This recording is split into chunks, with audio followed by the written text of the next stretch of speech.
जस्कम पारां चेयरमैन सनान खान कुरैशी के 24 कलाकनि अंदर ज़ाहिर न करण जी सूरत में 13 जून ते सईदाबाद टूल प्लाज़ा ते धरणो हणण जो ऐलान कयो वियो आहे।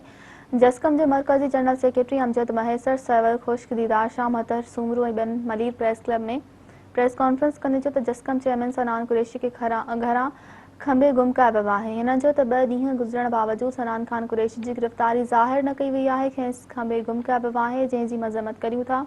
कोसैन कुरैशी पारां सिंध हाई कोर्ट में पटिशन भी दाख़िल कई वई आहे। अॻवाणनि जो त असां सिंध हुकूमत खे अल्टीमेटम ॾियूं था त 24 कलाकनि में जस्कम चेयरमैन सनान कुरैशी खे ज़ाहिर न कयो वियो त 13 जून ते सईदाबाद टूल प्लाज़ा ते धरणो हणियो वेंदो। पुरअमन धरणे खे रोकण जी कोशिश कई वई त 20 जून खां जेल भरियो तहरीक हलाई वेंदी। अॻवाणनि जो त 11 जून ते कराची खां कश्मीर ताईं मुज़ाहिरा कया वेंदा। सिंध एक्शन कमेटी जे 10 तारीख़ ते थींदड़ अहम इजलास में जस्कम शिरकत कंदी।